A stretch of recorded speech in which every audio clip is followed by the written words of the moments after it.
Hello and welcome class 7th to your history class. So students, as we are discussing about chapter 4, that is the Mughal Empire.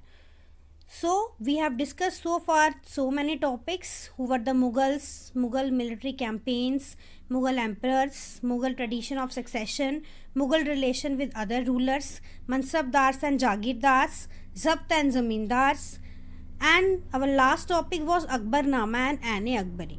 So in today's topic we are going to discuss about Noor Jahan's influence in Jahangir's court.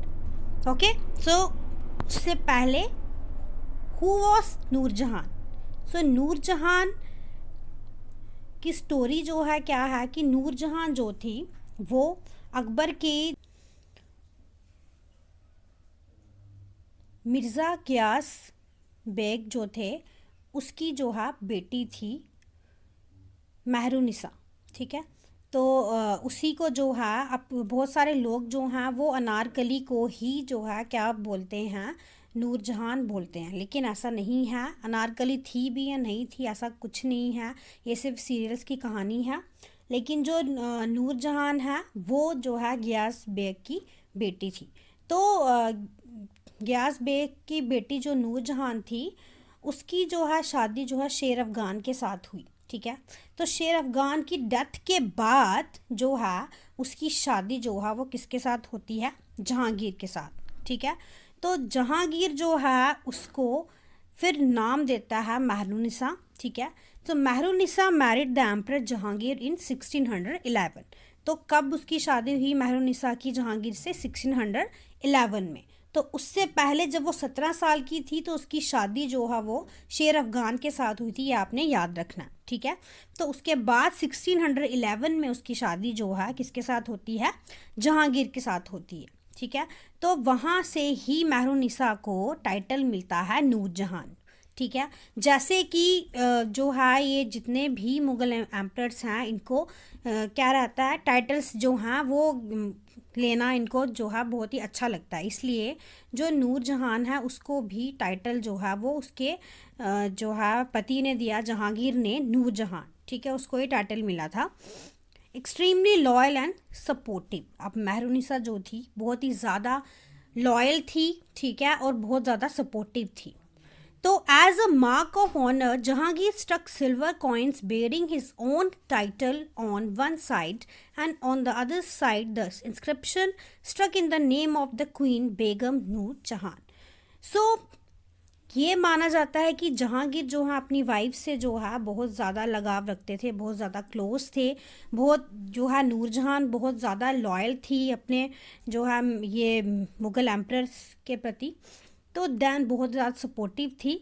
तो इतने ज़्यादा जो है सपोर्टिवनेस दिखाने के लिए जो जहांगीर था उसने क्या किया था, जितने जो सिल्वर कॉइन्स थे, ठीक है, ये सिल्वर कॉइन्स हैं, तो ये सिल्वर कॉइन्स में जो है एक साइड क्या था, अपना जो है नाम लिखवाया था और दूसरी साइड अपनी जो है बेगम है नूर जहान उनका नाम जो है वो लिखवाया था. ठीक है, तो ये जो है as a mark of honour है, मतलब कि वो उनकी इज्जत करते थे, उनको एक ऑनर देना चाहते थे, एक रिस्पेक्टिव प्लेस देना चाहते थे. ठीक है, अपनी लाइफ में. So he did that. As a mark of honour Jahangir struck silver coins bearing his own title on one side and on the other the inscription struck in the name of the queen Begum Nur जहान.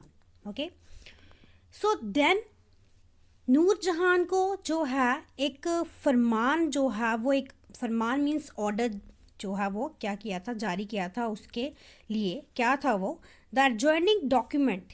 ये जो document आपको दिख रहा है, ठीक है, the adjoining document is an order of Nur जहान.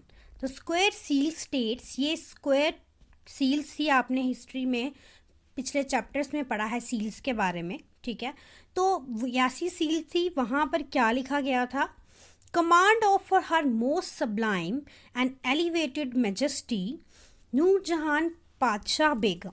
तो यहाँ पर जो है नूर जहान को क्या बोला गया, पातशाह बेगम. तो पातशाह बेगम मीन्स जो है फर्स्ट लेडी. ठीक है।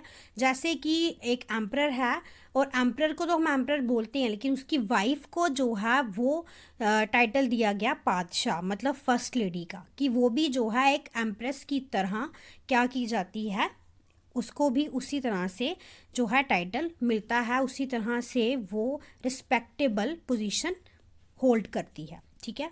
The round seal states by the son of Shah, ये राउंड सील्स में क्या लिखा गया कि by the son of Shah, मतलब कि ये है जहांगीर के बारे में बात हो रही है कि Shah Jahangir she became an as brilliant as the moon. तो उसके जो है सन की वजह से, मतलब उसके जो है रोशनी की वजह से, उसके काम की वजह से, उसके प्यार की वजह से, जहांगीर की जो उसकी वाइफ है वो एक ब्रिलियंट रही। जैसे कि आपको पहले पढ़ाया कि वो बहुत ही ज़्यादा सपोर्टिव थी, बहुत ज़्यादा लॉयल थी, ठीक है। तो इसलिए यहाँ पे दिखाया है कि वो उसको एज अ मून जो है वो ट्रीट करते थे।